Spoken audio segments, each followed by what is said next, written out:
আমাদের চ্যানেলের আরও একটি নতুন ভিডিওতে আপনাদের সবাইকে স্বাগতম। আজকে সকালে অনূর্ধ্ব-20 ফিফা বিশ্বকাপের দ্বিতীয় সেমিফাইনাল ম্যাচটিতে কলম্বিয়া অনূর্ধ্ব-20 দলের বিপক্ষে মাঠে নেমেছিল আর্জেন্টিনা অনূর্ধ্ব-20 দল।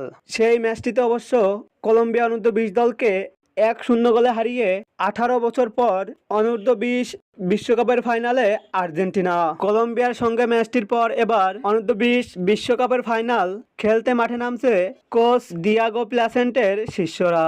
আজকের এই ভিডিওতে আলোচনা করব আর্জেন্টিনা অনূর্ধ্ব-20 দলের পরবর্তী ম্যাচটি কাদের বিপক্ষে এবং ম্যাচটি কবে কোথায় কখন অনুষ্ঠিত হবে তা নিয়ে।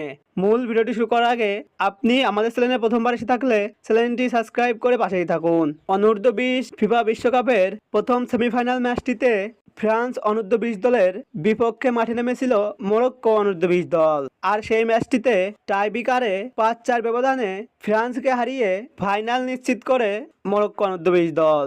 তাই অনূর্ধ্ব-20 দলের এবারের আসরটিতে মরক্কো অনূর্ধ্ব-20 দলের বিপক্ষে মাঠে নামবে আর্জেন্টিনা অনূর্ধ্ব-20 দল।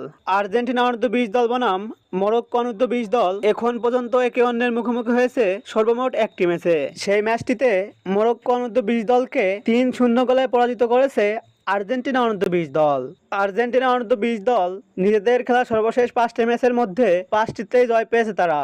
অপরদিকে মরক্কো অনূর্ধ্ব-20 দল নিজেদের খেলা সর্বশেষ 5টি ম্যাচের মধ্যে 4টি ম্যাচে জয় এবং 1টি ম্যাচে পরাজিত হয়েছে। তাই বর্তমান পারফরমেন্স বিবেচনায় মরক্কো অনূর্ধ্ব-20 দলের থেকে কিছুটা এগিয়ে রয়েছে আর্জেন্টিনা অনূর্ধ্ব-20 দল। আর্জেন্টিনা অনূর্ধ্ব-20 দল বনাম মরক্কো অনূর্ধ্ব-20 দলের মধ্যকার এই ফাইনাল ম্যাচটি খেলা হবে চিলির স্তাদিও নেসিওনাল জুলিয়ানো মার্টিনেজ স্টেডিয়ামে এবং এই ম্যাচটি অনুষ্ঠিত হবে বাংলাদেশ সময় অনুযায়ী আগামী 20 অক্টোবর সোমবার সকাল 5টায়। আর্জেন্টাইন যুবারা কি পারবে এই ম্যাচটিতে মরক্কো যুবাদের হারিয়ে 18 বছর পর যুব বিশ্বকাপ নিজেদের ঘরে তুলতে? আপনার মতামতটি অবশ্যই কমেন্ট বক্সে কমেন্ট করুন।